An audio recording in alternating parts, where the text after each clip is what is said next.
keep quieter and be a quieter spoken speaker. So the projects that you funded me for was to go to the Sigma International Nursing Research Conference. Unfortunately, it was not as a beautiful, exotic place like last year was Singapore, this year is Toronto. I got to go to Seattle, Washington. Still beautiful, never been. This was our beautiful little sign that we could take pictures and become the I in Sigma. And my research is on chronic pelvic pain in women. So chronic pelvic pain in women, I look at sex as a biological variable. There's a lot of stuff in the National Institutes of Health and nursing research that looks at sex, should you include it or not, and thinking about gender variable of male versus female. Mine is sex as a biological variable that I'm looking at females who are affirmed female at birth, meaning they were born with a uterus, they had the internal working parts with the uterus. I also know that in chronic pelvic pain, women have a higher risk of developing chronic pelvic pain. They're also told that they're labeled as more exaggerations. Their pain is not true. I was reading something on Facebook 2 days ago, and it was talking about an older woman. An older woman went to the ER, and she was in pain. She wasn't as fluent, she wasn't speaking as much, but every time they would move her from like a table to the x-ray table, she would scream out in pain. And they're like, oh, we believe there's some dementia involved.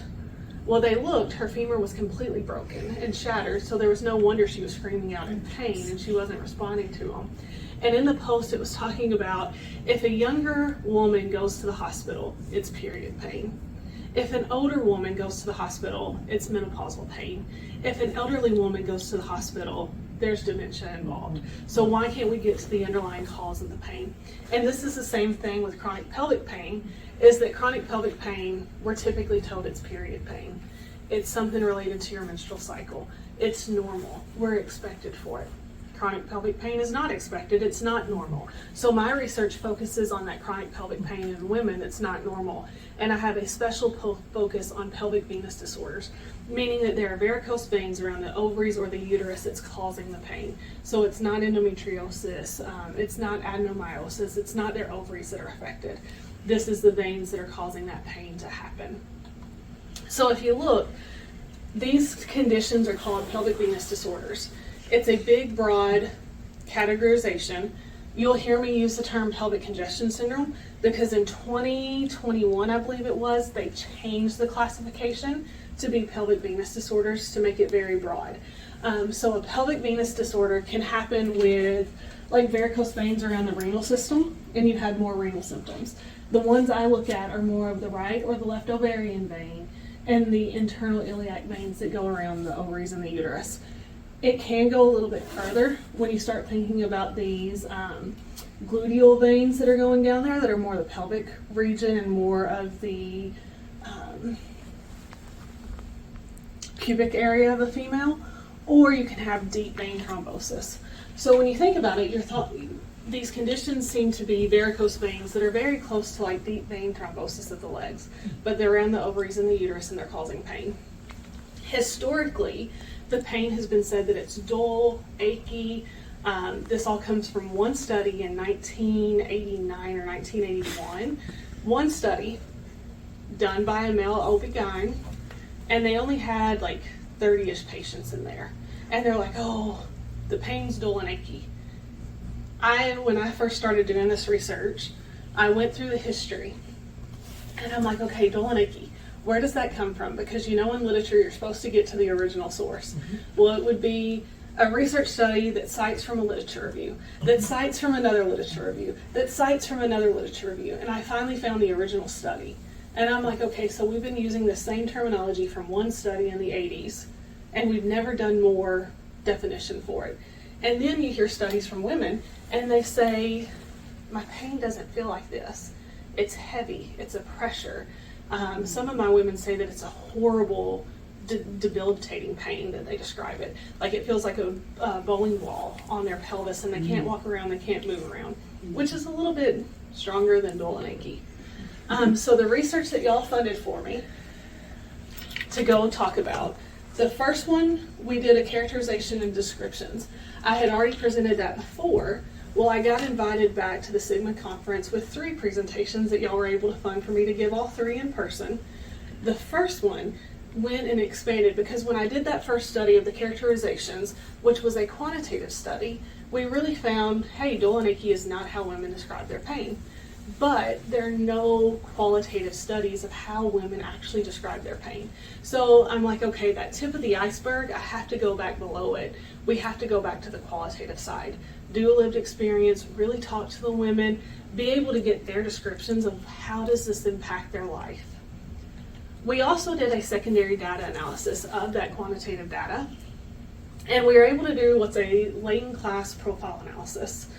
I have a really good statistician, Stephen Chestnut, in the School of Nursing and Health Studies. He's the one who was like, hey, as I'm looking at this data, he doesn't know the women's health side. He goes, I think there are two different presentations in there. So there's the dull but achy chronic pain that you anticipate or what the doctors are looking for, and then there's this intense debilitating pain. So we were able to go through that secondary data analysis and actually made two profiles to say there are two presentations. There's women that have horrible pain, and then the women that are like, it impacts my life, but it's not horrible. I don't need treatment right now. I can live with it. And then, you know, with research, you always find something that you're like, hey, this is like a shoot-off that's not even related, but people need to know about it. So the third one that y'all allowed was about detecting artificial intelligence in survey responses. Because when we did those studies in the secondary data analysis, within 3 days, which I'll talk about, we had over 900 respondents. And we knew that there weren't 900 respondents that were truly giving us answers. So we talked about how do you detect artificial intelligence in there. So with the funds, I was able to do an oral presentation on the lived experiences of women, a pekakucha, which is 20 slides in 20 slides going at 20 seconds per slide, so like a 6-minute presentation on the artificial intelligence, and then a poster presentation all there. So personally, I think y'all gave a really good bang for your buck because we got to be seen for UMKC 3 different times. So the first study, I called it the captive qual study, and it's characterizing and phenotyping pain in the women. And the reason this was called captive qual is I originally got FFE funding for the quantitative study. I had a little bit of funds left over that the provost and the research dean, they were like, oh yeah, go ahead and use them, do the qualitative study as well. It was a phenomenology study. I recruited my participants from Facebook because this diagnosis, we're seeing it more often. At KU, the radiologist usually gets about 5 women a month now, but it's harder to find the women to really participate in a study. So there is several Facebook groups just dedicated to this diagnosis. So I put a recruitment ad on there, ended up interviewing 27-ish women. And the part of this study, we were looking at women who had been treated for pelvic congestion syndrome, but were still having pain after. So I have 3 different groups of women. Women that still have pain, women that were treated and successfully don't have pain, which I did talk about with this group, and then women who are waiting to be treated, either by choice or because the insurance hasn't covered it yet. So this one was on the women who have been treated but are still in horrible pain. So we called this Losing All Faith in Women's Healthcare, which sounds a little bold, but that's what really the participants talked about.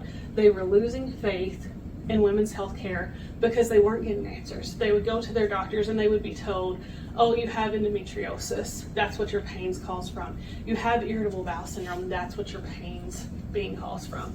One woman in the very last one in the quote that we came up with, she talked about that women's healthcare was going back 200 years, being told to put a wooden spoon in your mouth, just bear it, you're able to do this.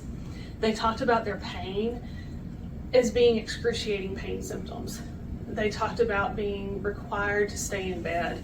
They weren't even able to wash dishes. Moving around their kitchen from one side to the other to cook for their family was so debilitating that they had to sit down.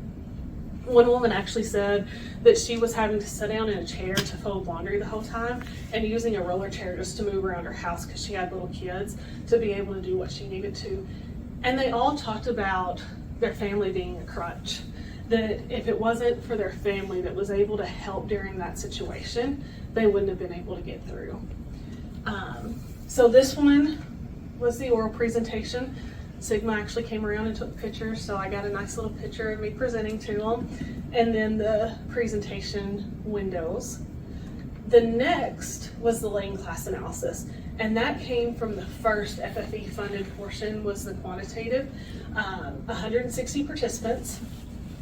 It was a secondary data analysis, a descriptive cross-sectional study, still coming from those Facebook participants, because I've made a really good relationship with the women on Facebook and with the administrators. So I'm able to really put up those posts, talk to them. I should say I also had pelvic congestion syndrome, which is what's gotten me interested in it. I found out that I had it during my PhD program within like the first year.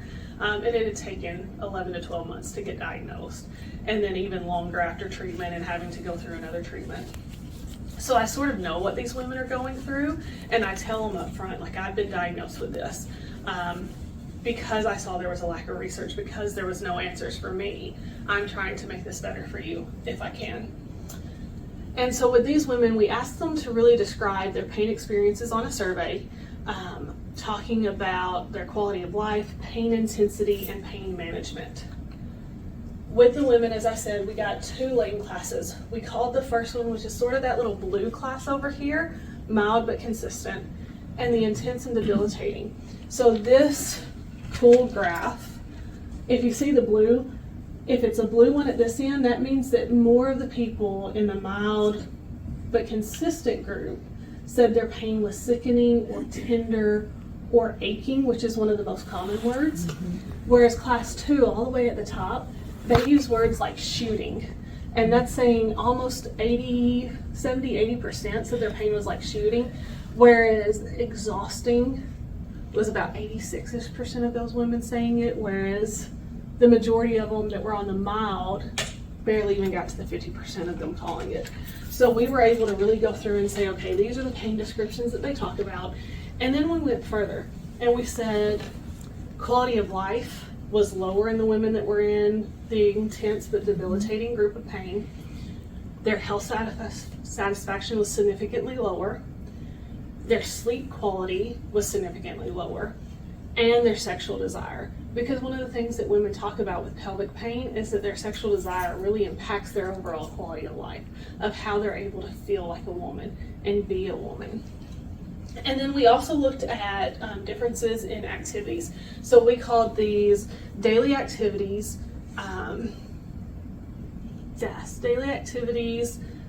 symptoms, and conditions that impact their pain. So with the daily activities, like just being able to move around, exercise, get in a hot bath of water, what either increased or decreased their pain.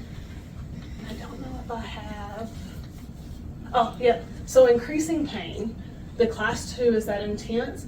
They talked about exercise increasing their pain, standing for long periods of time, which has historically been said because you think that the blood is pulling towards the pelvic area and toward your leg. So if you're standing up and blood is pulling more lower, it makes your pain hurt more. Sex and tension were their big ones.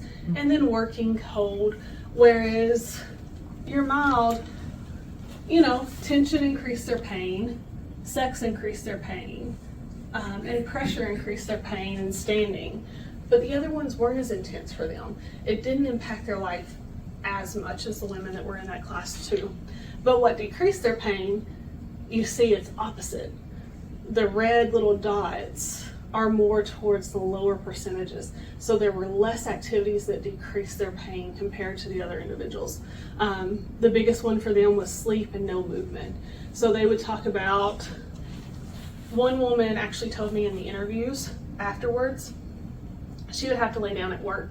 She would have to get flat and supine, so even going into work for a normal office day, it became so unbearable that she ended up having to go remotely because she couldn't just get on the floor in her office. So that one, we did a poster on it, and here's a picture of the poster.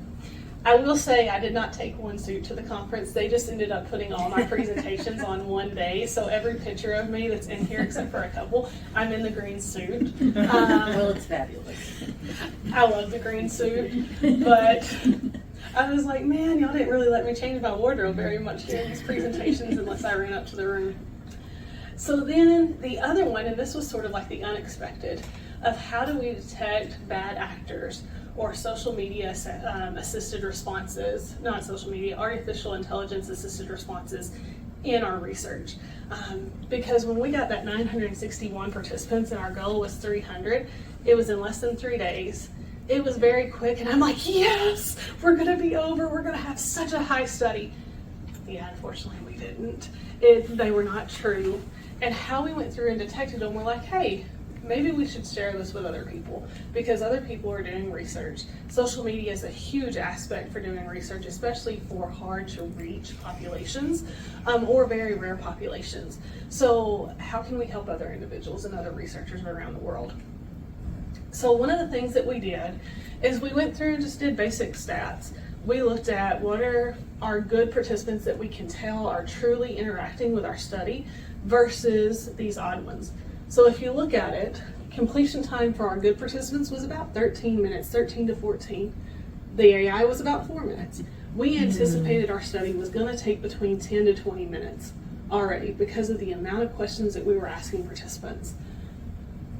We also asked some questions about their height, their weight, because we were looking at women. So we were able to tell, like, okay, most of our good ones were 145 pounds.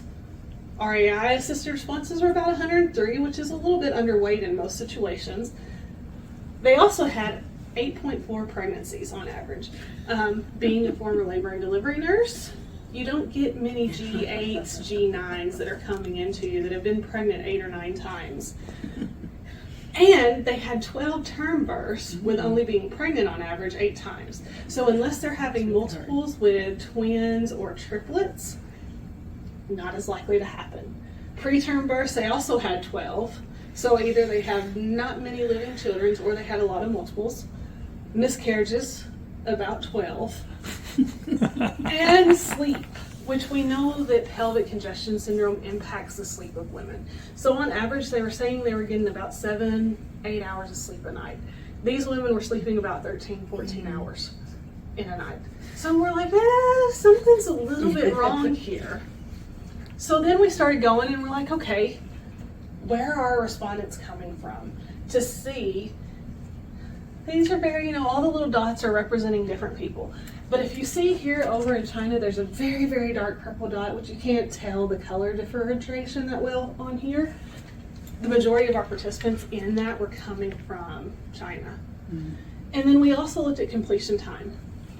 So when we were able to look at it, out of the 960 respondents, 541 of them responded within the exact, down to 3 decimal points for their response time. They were completing the survey down to 3 decimal points that same exact time. So we were able to really see completion time, the likelihood of all these people completing it that quickly at the same time in less than 3 minutes, probably unlikely. So the other thing that I've always recommended to people is even if you're doing a quantitative survey, if you're not getting to know who your participants are, it's anonymous, add an open-ended response question in there because you have an expectation of what you're going to get. So ours were, have you received a diagnosis for this pain? If so, what is it? So with all of our good participants, yes, pelvic congestion syndrome. Yes, I have pelvic congestion syndrome, PCS, the acronym for it. Some would give a little bit further detail of, I was diagnosed with this on this day, my veins were this, and they would give me more data about which veins were impacted, how they found it, what was going on. These other ones, I'm so sorry to hear that you're feeling that pain. Definitely an AI answer because I've gone into ChatGPT and put in that same question and said, I have a diagnosis of this. I'm so sorry to hear you're feeling this pain. It sounds like it could be something very serious, or it could be just a passing thing. But either way, I'm glad you're looking out for yourself and taking care of your health. ChatGPT has given me the exact same answer. Now, if you go in there and say, I have a diagnosis of this, it'll tell you, I'm not a doctor. Please go to a medical health professional. It doesn't give you as much detail. The next was the question asking. It just repeated the same question that we ask it. Hey there, I'm sorry to hear you're experiencing pain. Have you received a diagnosis for this source of pain? If so, what was the diagnosis? So it basically just repeated what I said, trying to get more info so it could give me background. And then on this last one, it actually said, yes, I received a diagnosis, it's fibromyalgia, and it starts describing what fibromyalgia is to me. So if you put in, like, I just received a diagnosis of fibromyalgia, what is it? And we're like, not pelvic congestion syndrome, not the diagnosis we're looking for, not as much info. So the data that we gave individuals was including in your surveys the recaptcha of putting those in to help get rid of the bots, because sometimes bots go through, especially on social media, and if you have in your survey materials or your recruitment materials that you're giving away money or you're giving a gift card for compensation, they will find that, they will start answering it. The recaptcha will help capture those individuals. There's also a feature that you can put in RedCaps or Qualtrics that you can actually limit the, what is that called? IP address. So you can limit how many individuals can use an IP address. Now at a university setting, if you're like doing students, may not be as beneficial because if the students are living on campus, they probably have the same IP address.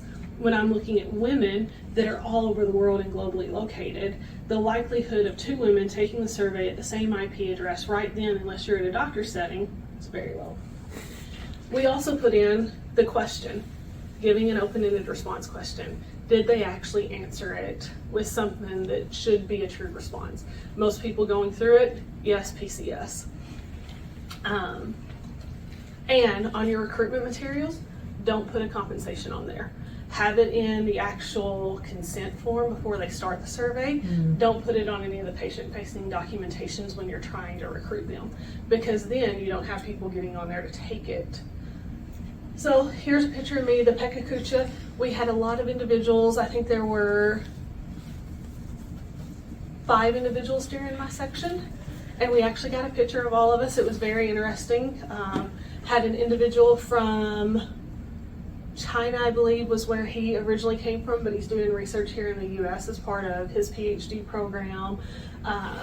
Different countries that were represented there, so it was very interesting getting to speak to all of them. And then just to show you, what did I do at the conference?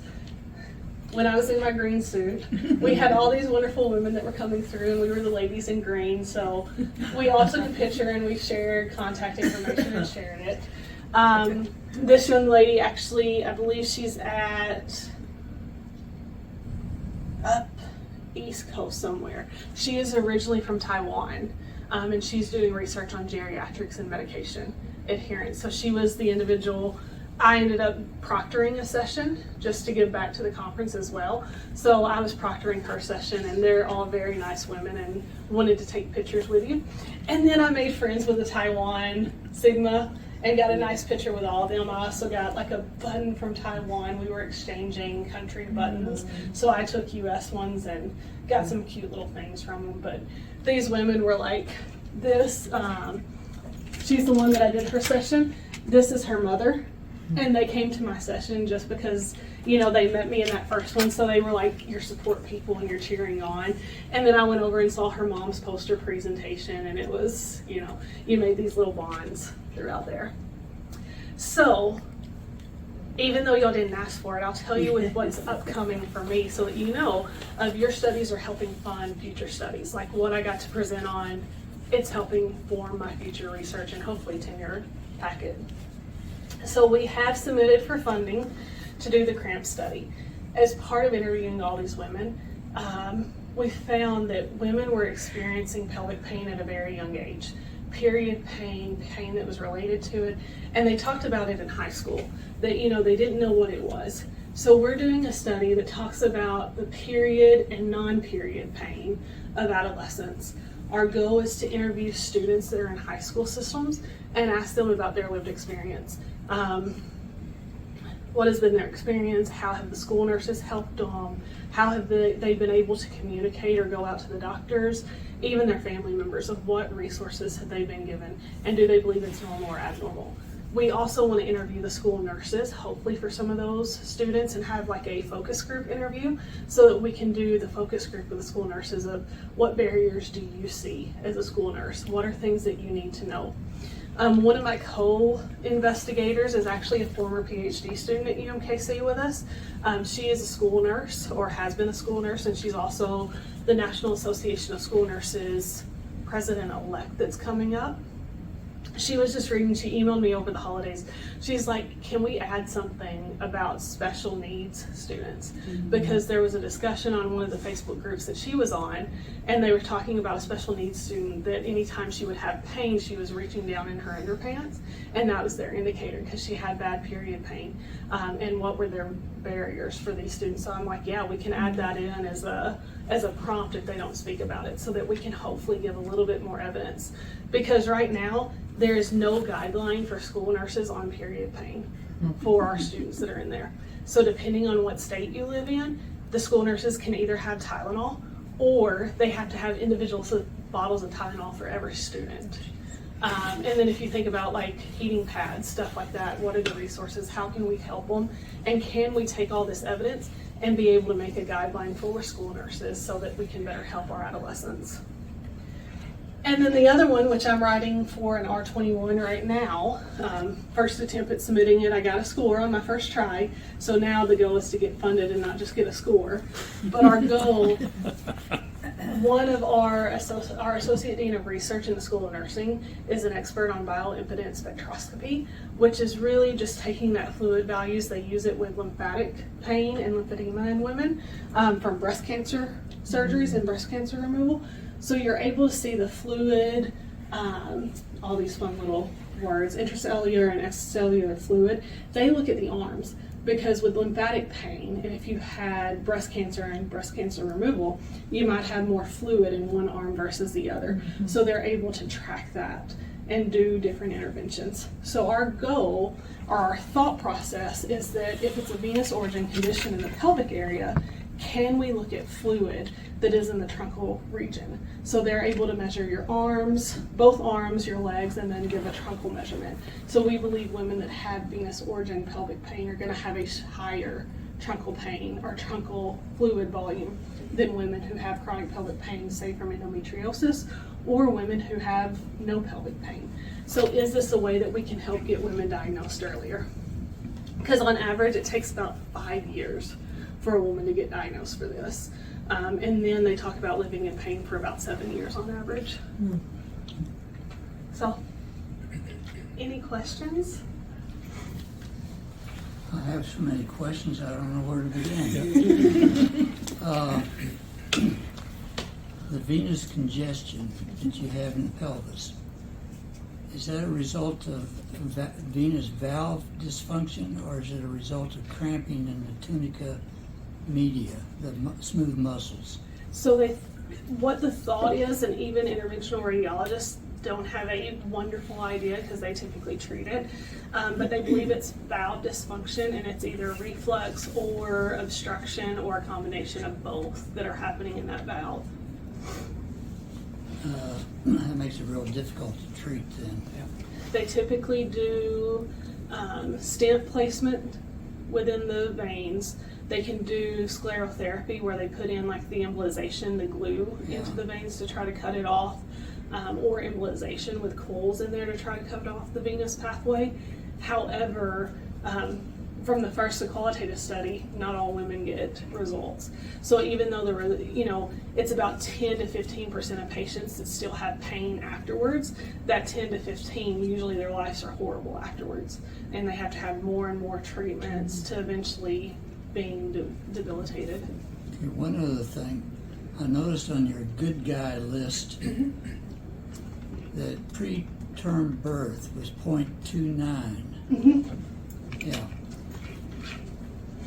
In the black community, that would be considerably higher. So does this indicate that most of your patients are Caucasian? Yeah, unfortunately, we did not have as many black women in our study.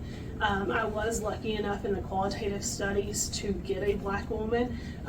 She was a part of our group that has the horrible pain still after treatment with her condition. So I talked to her individually. Wasn't able to necessarily include all of it because it was a minority and didn't want to identify her. But hers, she believed some of it was racial and racially based, that she did not have as good of treatment. But unfortunately, we didn't get as much.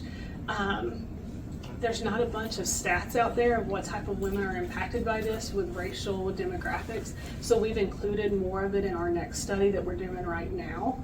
That's a follow-up for that latent class analysis, because we're trying to do a latent profile analysis to dig a little bit deeper. So we've included factors like social determinants of health, where they live, zip codes, to see if there's population groups.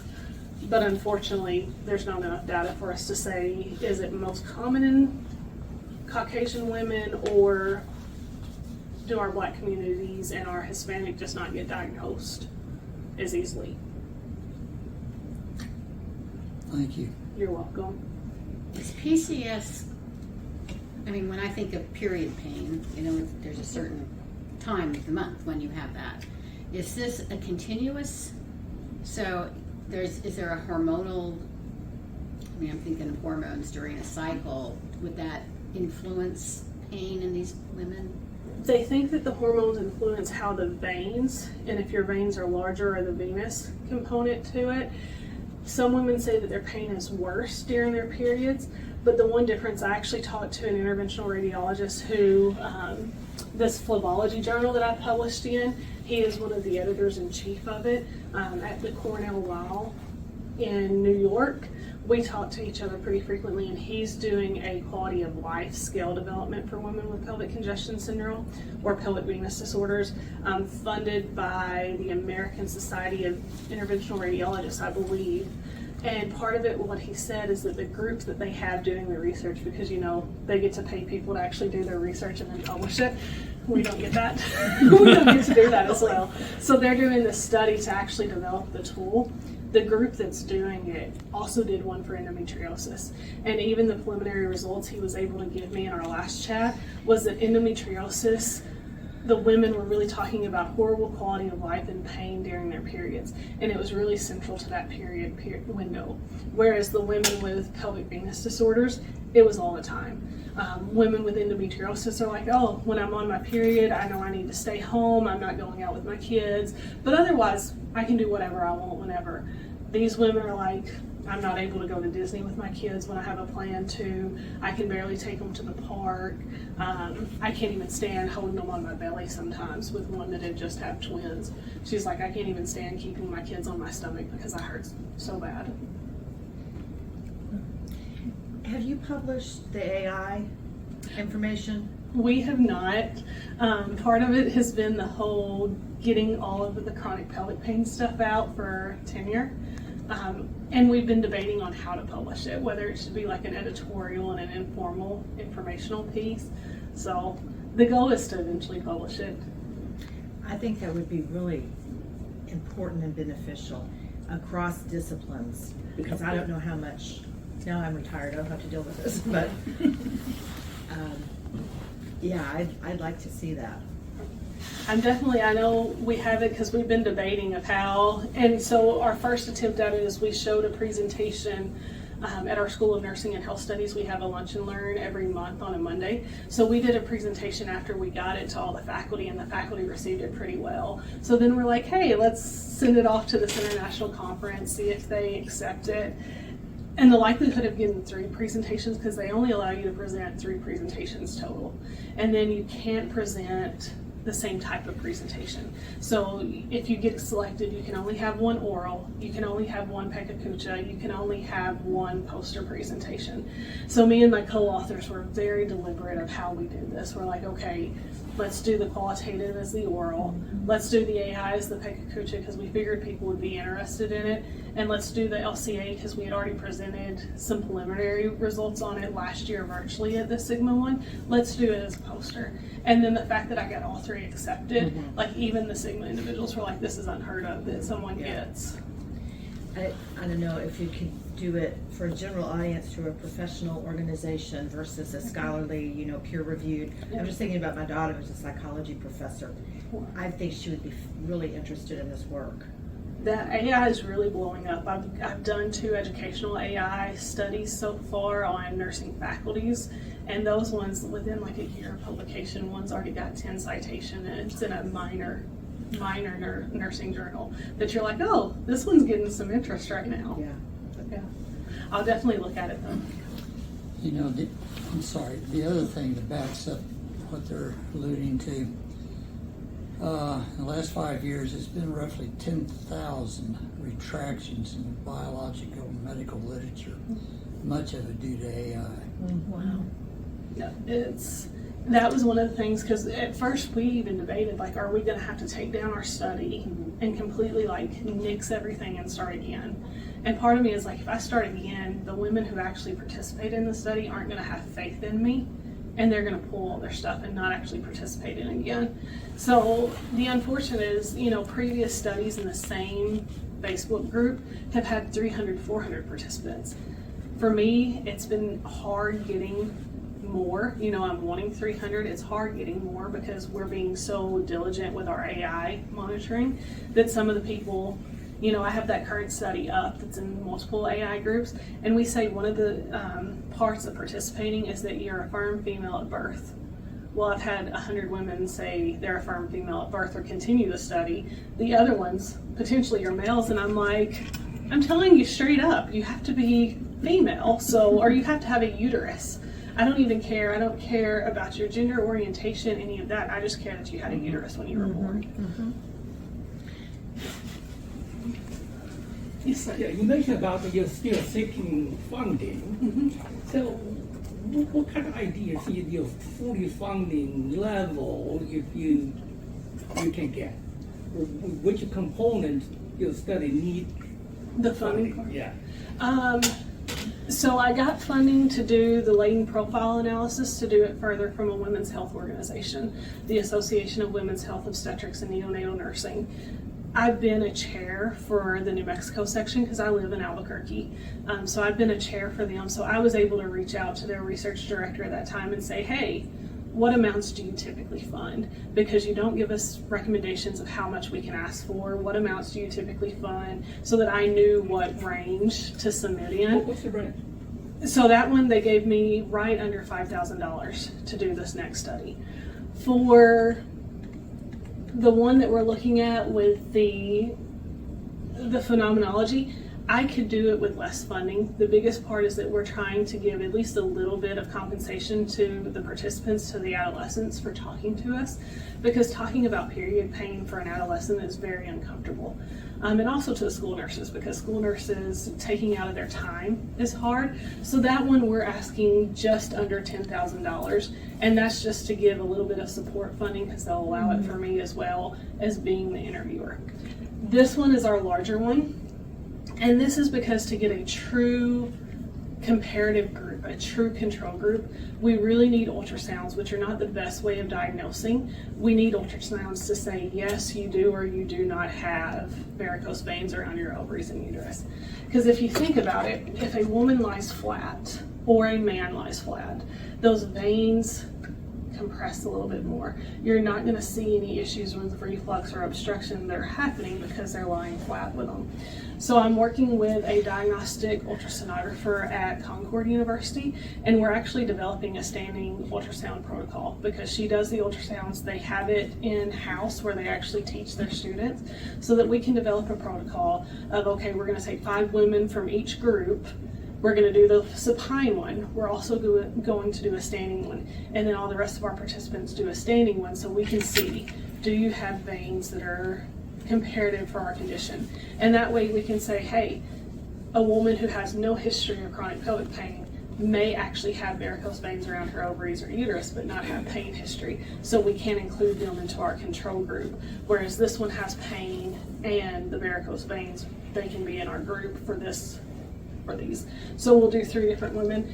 That one with the R21, we're asking for the full amount, the $275. I could potentially go around $200,000 if I had to be able to get it done, just because Dr. Fu, who works the associate dean, she already has the VIS. She has 2 of the different instruments. She's letting us use hers. I'm not having to buy it as part of equipment. If I was having to buy one on my own just to use it, it'd be between $30,000 by itself. But it's a more affordable aspect for physicians and for nurse practitioners if they were to diagnose, because then for each patient, instead of paying for an ultrasound, an MRI, a CT scan, they would be able to do a screening for like $20 to $45 in the office. And then they could say, hey, your fluid level in your pelvis is a little bit higher. Let's skip the ultrasound where we may not see it as well, go straight to an MRI or an MRV to do it. Thank you. You're welcome. Thank you. Very nice.